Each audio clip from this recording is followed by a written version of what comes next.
Une suite à Batman Begins, déjà envisagée durant la post-production de ce dernier et encouragée par les bons résultats du film, est mise en chantier dès 2006.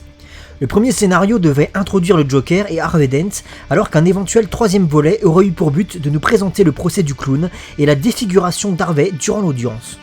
Le script fut modifié afin de donner plus d'importance à Dent et Double Face dès le deuxième opus, permettant au passage d'impacter de manière émotionnelle le film grâce au drame lié au personnage. Nolan s'inspire du thriller policier It de Michael Mann, du comic Long Halloween, de la première apparition du Joker de 1940 et déclare vouloir insister sur son ascension au pouvoir davantage que sur son origin story afin d'en livrer un portrait plus trouble et dangereux. C'est Heath Ledger, au grand désarroi des fans, qui rafle le rôle du clown aux dépens de Paul Bettany, Crispin Glover ou encore Robin Williams qui avait déjà essuyé un refus pour le Joker de Tim Burton. Aaron Eckhart est choisi parmi des Matt Damon, Edward Norton et Jude Law, entre autres, pour celui du procureur schizophrène.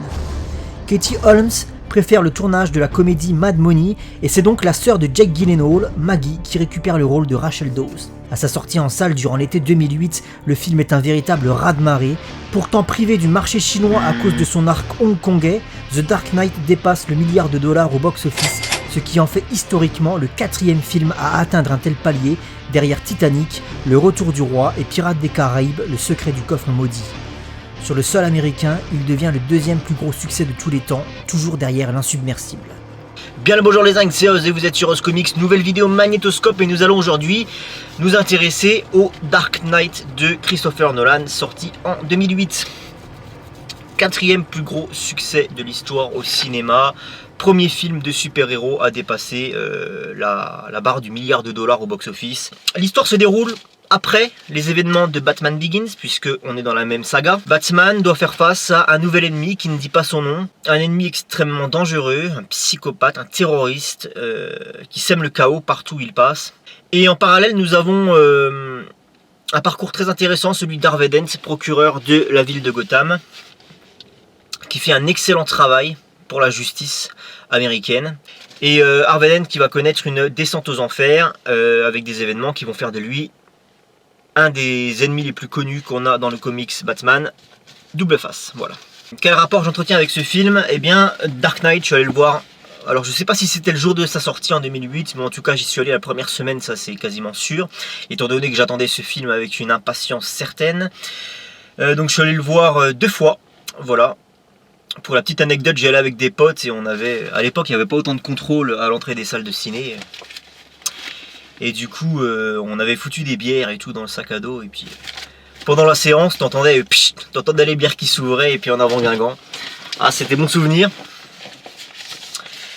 Enfin voilà, quoi, on a kiffé ce film à mort. On y est retourné le voir une 2e fois. J'ai même réussi à convertir des potes à moi qui n'étaient pas du tout axés super-héros, pas du tout axés Batman. En voyant ce film, j'ai réussi à en convaincre certains de retourner le voir une 2e fois. C'est vous dire si ce film a marqué les esprits. On commence par les points négatifs sur ce The Dark Knight.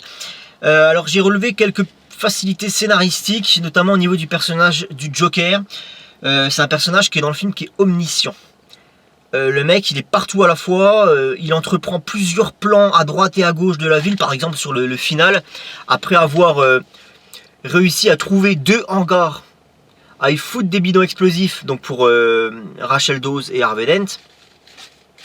Juste après, le mec réussit à te faire le même coup dans 2 ferries différents, donc faut trouver les bidons explosifs, s'arranger pour pas se faire voir ou alors corrompre certaines personnes, bref. Je trouve que c'est un personnage qui... La prise d'otage qui est organisée à la fin dans le building, c'est un personnage qui organise plein de choses en même temps, c'est impressionnant.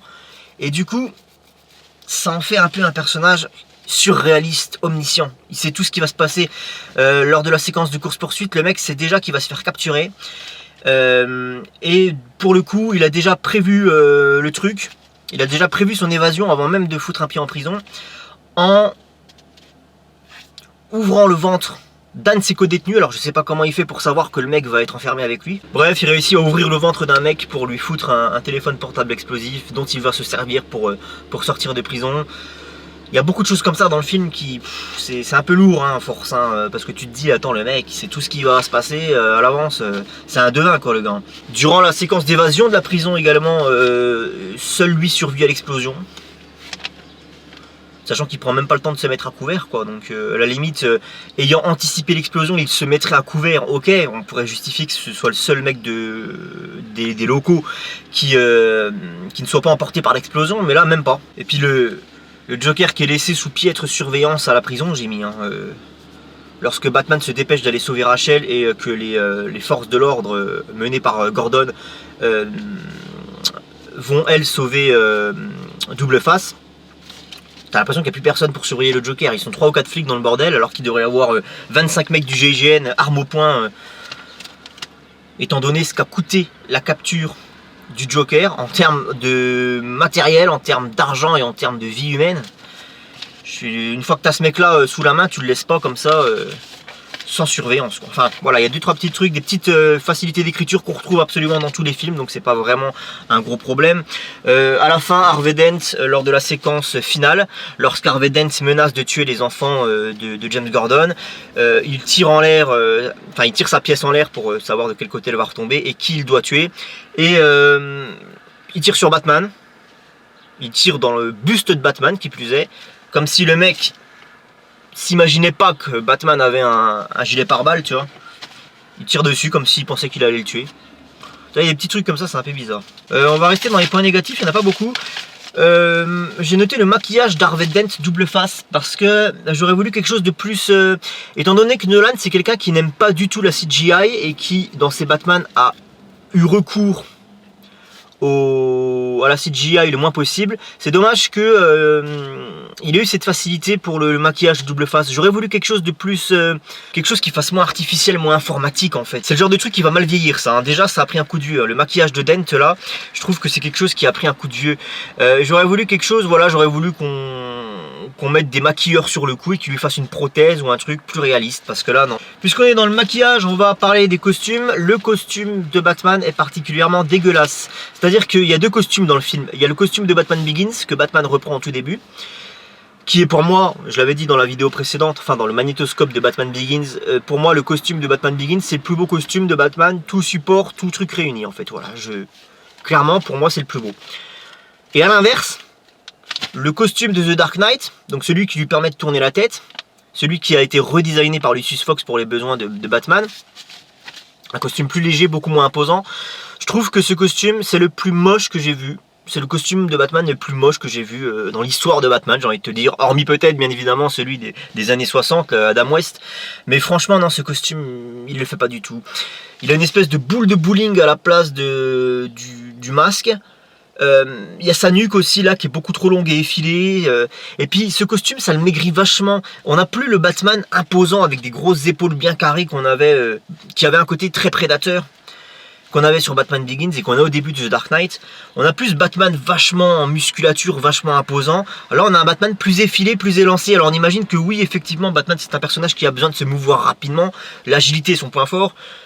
Mais je sais pas, ça manque de prestance tout ça. J'aime pas du tout ce costume, je le trouve moche, franchement.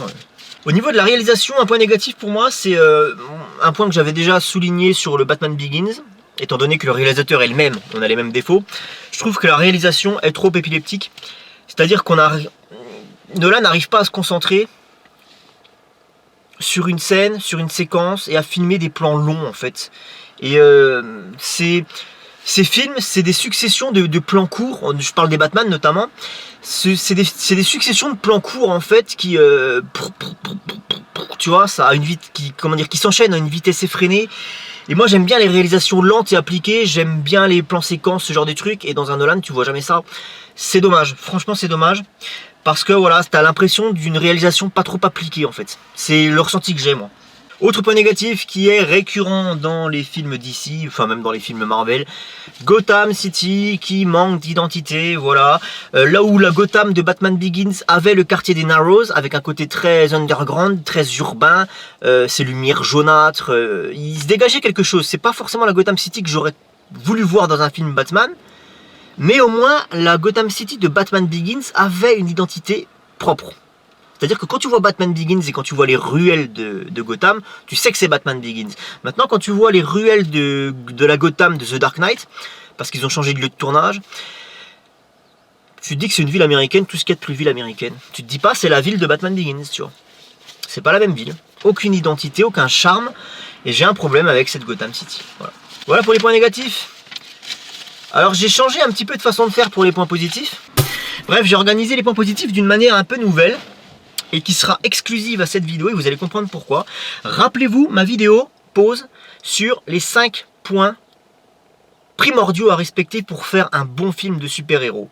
Et je vous avais dit qu'à la fin, à la fin de cette vidéo, je vous avais dit que il ne me semblait pas avoir vu un film de super-héros qui réussissait le pari fou de réunir les 5 points primordiaux. Je pense que The Dark Knight le fait. Et je vais vous expliquer pourquoi. Point positif du film. Le respect, qui était un des points primordiaux à respecter. Respect des personnages de base. Ici, on a un Joker qui a été retravaillé de manière peut-être un peu plus réaliste, un peu plus psychopathe, un peu plus sombre, je sais pas. Il est moins dans le théâtral, il est moins dans le comique, il est moins dans la surenchère d'artifices, de gadgets. C'est pas ce Joker clownesque qu'on voit dans le dessin animé, qu'on voit dans les comics. Mais le personnage est quand même ultra respecté. Parce que c'est un personnage extrêmement anarchique, on ne sait pas pourquoi il le fait, on ne sait pas comment il le fait, on sait juste qu'il le fait, qu'il fait des morts et qu'il fait du mal. Voilà, c'est le Joker, c'est l'essence brute du mal, le Joker. C'est un mal qu'on n'explique pas et qui ne s'explique pas lui-même. C'est un personnage qui est assez humoristique, il y a certaines séquences où par exemple quand il est à l'hôpital, qu'il est déguisé en infirmière, ça fait rire à la salle de cinéma, tu vois. Il y a le tour de magie, tu sais, avec le stylo, badam, tu vois. Il y a plein de trucs comme ça qui prêtent à rire en fait. Donc, on y est. Le Joker est un personnage dans ce film extrêmement dangereux.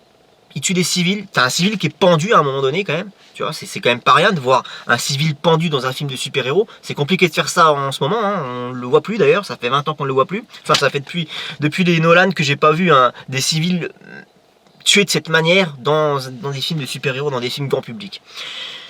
Donc on comprend que Joker c'est un personnage qui est extrêmement malsain dans ce film.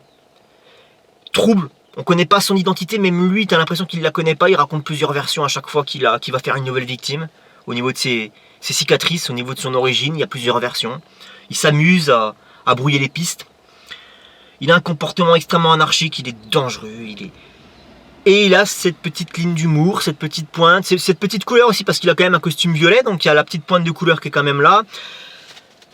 Donc on n'est pas dans le Joker ultra respecté, qui sort des cartes à jouer, qui sort des pistolets avec un drapeau bang ou ce genre de truc. Mais on comprend clairement que c'est le Joker. C'est pour ça, pour moi, que le personnage est quand même bien respecté. C'est parce que quand tu le vois, tu comprends que c'est le Joker de Batman. Voilà. Même si on t'explique pas ce que tu es en train de voir, tu comprends, premier coup d'œil, première réplique, c'est le Joker de Batman, direct. Donc le personnage est respecté, c'est juste que il a été légèrement réadapté pour en faire quelque chose de moins clownesque, de moins fantastique. On voulait pas refaire du Tim Burton, donc je le comprends aussi. Donc c'est une très très bonne réadaptation du Joker que j'aime beaucoup, c'est pas ma préférée. Je préfère le Joker de Nicholson, parce que lui il était vraiment dans le caricatural et dans le théâtral. Mais j'aime beaucoup le Joker de Ledger, et pour moi le respect du personnage y est clairement. Harvey Dent, double face, personnage extrêmement respecté. On montre bien qu'avant même sa transformation, il avait déjà des petites pointes de violence. On voyait déjà qu'il avait un comportement assez trouble et assez, pas schizophrène pour le coup, mais quand même un comportement assez irrégulier finalement, et qu'il était capable de se montrer relativement violent et colérique. Hormis ça, c'est le beau gosse qui essaye de séduire Rachel Dawes, qui fait son boulot, voilà, c'est le procureur en costard avec une certaine prestance.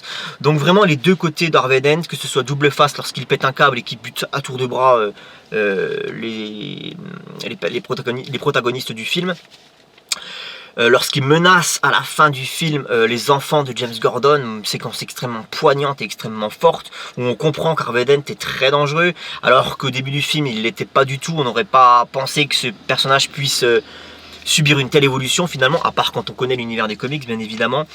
Le personnage d'Harvey Dent, double face, est extrêmement bien respecté. Voilà. Le seul truc qui n'est pas respecté à 100%, c'est sa transformation, mais j'ai trouvé ça très malin dans ce film parce que Nolan connaît les bails et Nolan s'amuse à jouer avec les origin story. Le film s'ouvre sur le procès de Maroni, et déjà on a une première agression d'un membre de la famille Maroni sur Harvey Dent. Le mec sort son flingue et menace Harvey Dent. Harvey Dent se sort de la situation. Bref, tu te dis, quand tu es fan de Batman et que tu regardes le film, tu te dis, c'est pendant ce procès, que logiquement Harvey Dent est transformé, parce que c'est pendant le procès de Maroni qu'il y a de l'acide qui lui est jeté au visage et qui se transforme en double face. Voilà. Et du coup, Nolan qui déclare s'être inspiré du long Halloween, notamment pour plusieurs séquences, on comprend très bien l'inspiration, on la saisit bien, notamment quand ils sont sur les toits du commissariat avec le bat-signal, t'as Batman, Harvey et James Gordon qui sont en train de parler et de débattre. Ça c'est typiquement du long Halloween. Mais voilà, j'ai trouvé que c'était très malin de remodifier un petit peu l'origine de la métamorphose de Double Face. Là c'est le Joker qui la provoque pour le coup, ce n'est plus Maroni, mais on a un clin d'œil quand même à ça parce qu'on a le procès de Maroni qui ouvre le film. Et ça aurait été trop tôt du coup, dès l'ouverture du film, de transformer Harvey en double face, ça aurait fait de la merde parce que le personnage d'Harvey n'était qu'à peine introduit. Donc on comprend la décision de Nolan, et du coup je trouve que c'est très intelligent parce qu'on a le respect quand même du personnage. Et on a réadapté vite fait son origin story, mais tout en respectant la vraie origin story, puisqu'on a le procès de Maroni quand même. Donc très bon boulot. On a un James Gordon qui est intègre et réfléchi, voilà, c'est le James Gordon qu'on a envie de voir. Un flic très humain finalement. Et vraiment intègre, quoi, le mec il se fera jamais corrompre. Et puis ici on a un truc qu'on n'avait pas trop dans Begins, c'est qu'on a un côté un peu plus enquête. On voit Bruce Wayne qui enquête chez lui, notamment lorsqu'il fait le truc sur la balistique là. Il y a des... Voilà, on voit que le Batman de ce deuxième film est un petit peu plus dans l'investigation que le Batman du premier film. Donc ça c'est cool. Deuxième point primordial pour faire un bon film de super-héros, le scénario. Le scénario de The Dark Knight, il est extraordinaire. Il y a une vraie intrigue, avec des rebondissements, il se passe énormément de choses. L'alchimie entre les personnages, elle est folle. Comme j'expliquais, c'est le gros point fort des scénaristes de Nolan. Parce que déjà dans Batman Begins, on avait un trio de tête, l'épouvantail, Ra's al Ghul, Batman.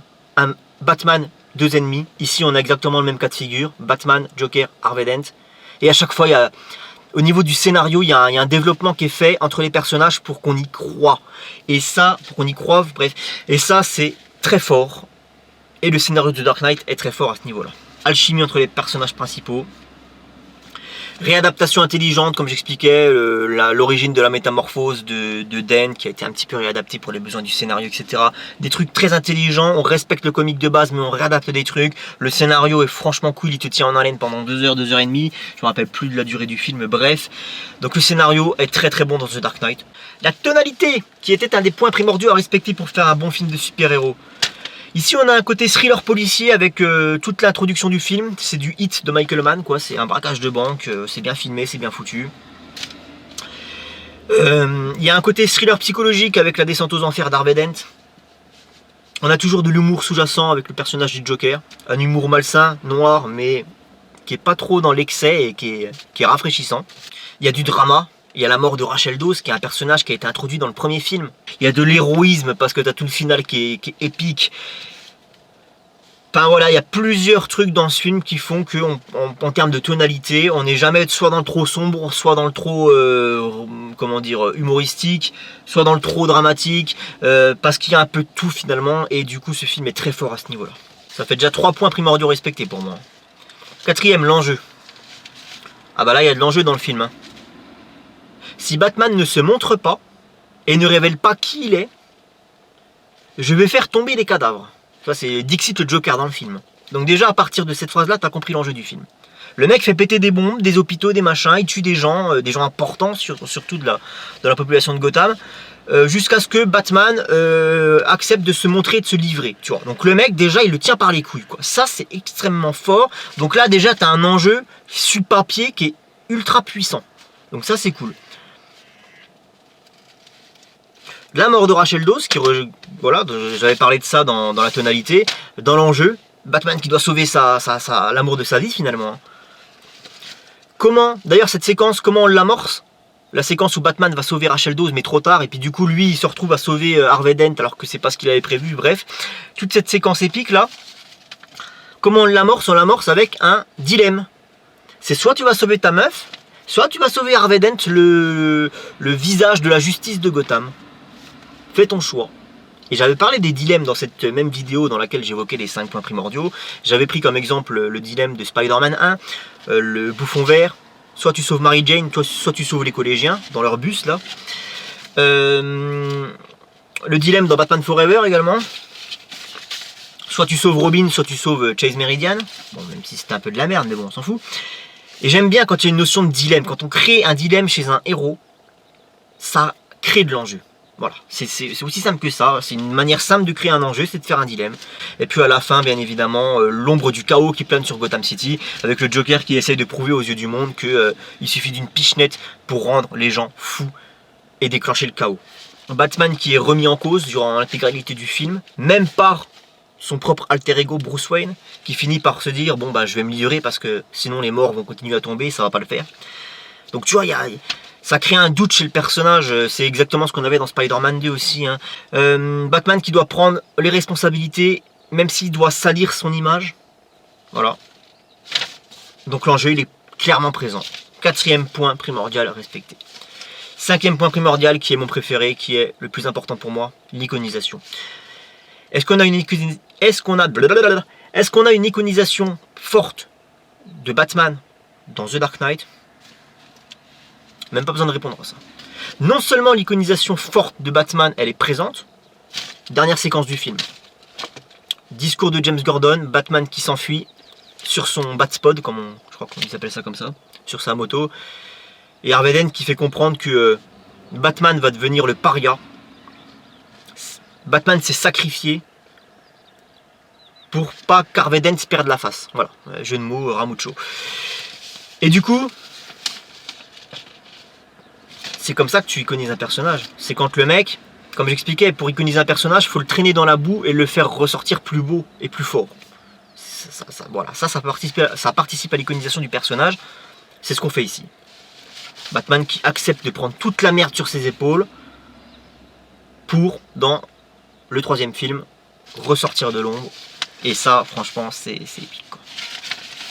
Donc oui, Batman est iconisé, on a des plans magnifiques, on a des séquences d'action épiques. À la fin, quand il a ses globes oculaires façon, comment on appelle ça là, sonar, ça lui fait les globes oculaires blancs en fait. Ça c'est une référence au Batman du comics qui a toujours eu les yeux blancs. Et ça j'ai trouvé ça franchement malin, cette petite référence, ce petit clin d'œil, sans mauvais jeu de mots. C'est hyper cool, voilà, Batman avec des yeux blancs. Moi d'ailleurs j'aimerais bien que dans le prochain Batman, celui de Matt Reeves, on arrête de voir, ça pourrait être quelque chose de très très bon ça, qu'on arrête de voir les yeux de l'acteur en fait, derrière son masque, et qu'on lui crée des lentilles blanches. Ça pourrait être une très bonne idée, tu vois. Non seulement il y a une iconisation forte de Batman, pour toutes ces raisons que je vous évoquais, il y a la musique d'Hans Zimmer qui est complètement épique as fuck. Le thème Agent of Chaos, lorsque Batman va sauver Rachel. Le thème Like Dog Chasing Cars. Le thème Watchful Guardian, qui est le dernier thème qu'on entend dans le film, lorsque James Gordon fait son discours. Ça, pour moi, c'est juste... Après, le thème de Michael Kamen, Robin des Bois, Prince des voleurs, pour ceux qui ont vu le film avec Kevin Costner. Pour moi, le thème Watchful Guardian, c'est le 2e thème le plus épique que j'ai entendu dans un film. Putain, ce truc, il est fantastique, ce machin. Il est impressionnant. J'ai acheté le CD rien que pour ça. Toutes les autres musiques sont bonnes dans le film, mais ce thème-là, il est... Donc l'iconisation, elle est faite juste avec la musique, j'ai envie de te dire. Et puis il y a un autre personnage qui est iconisé, parce que non seulement ils ont réussi à iconiser Batman, mais ils ont réussi à iconiser son méchant. Le Joker de Heath Ledger, c'est devenu un mythe.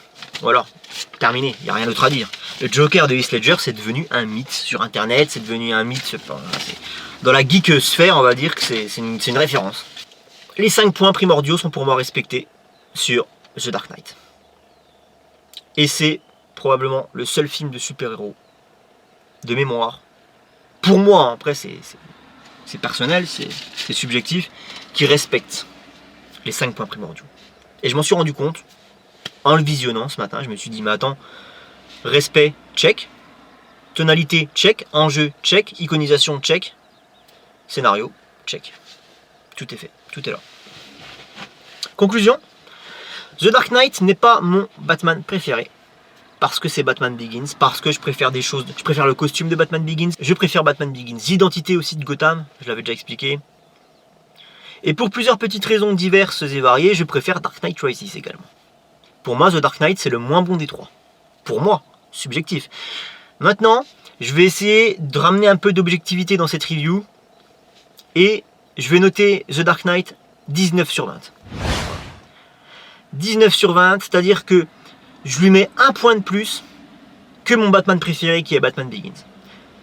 Parce que je sais faire la part des choses entre ce que moi j'aime et ce qui est évident. Et il est évident que sur plein d'aspects, The Dark Knight est meilleur que Batman Begins. Il est évident. Au niveau du scénario, rien que ça. Le scénario de The Dark Knight est à 300 km au-dessus de celui de Batman Begins. Le Joker. Le Joker est devenu un méchant iconique de la geek sphère. Le Joker de Ledger, comme j'expliquais, de la sphère geek. C'est pas le cas du Ra's al Ghul de Liam Neeson, c'est pas le cas du Scarecrow de Cillian Murphy. Voilà. Donc il faut quand même faire la part des choses et c'est pour cette raison que The Dark Knight est le meilleur, je vais le dire. The Dark Knight est le meilleur des 3 Nolan. Et The Dark Knight est, à ce jour, le meilleur film d'ici. Je le dis. C'est pour ça que je lui mets un 19 sur 20. Sauf que c'est pas mon préféré. Tu vois, faut... Et je lui aurais mis 20 sur 20 si l'identité de Gotham City avait été plus forte et prononcée. C'est-à-dire que maintenant, tu prends le film de Nolan et tu me fais une Gotham City comme j'ai envie de la voir, un peu vieillotte, du moderne, du gothique, comme je le rabâche dans chaque putain des vidéos que je fais sur cette chaîne. Vous avez compris, hein, j'en ai marre de rabâcher. Tu me fais cette Gotham City. Je demande pas une Gotham City à la Tim Burton, mais juste un mélange de vieux bâtiments et de bâtiments modernes. Parce que je sais que Nolan, il veut faire du réaliste, il veut pas être dans l'esprit gothique et fantastique de Tim Burton, je le sais très bien. Mais c'est pas parce que tu fais une ville gothique que tu es forcément dans le fantastique. Hein. Et si Nolan avait réussi ça, je lui aurais mis un 20 sur 20 pour The Dark Knight. Voilà. Je serais passé outre ce putain de costume que je peux pas voir en peinture et qui me débecte. Mais je lui aurais mis 20 sur 20. Mais du coup, ça sera un 19. Il va falloir se lever de bonne heure pour le détrôner maintenant. Ciao les zingues.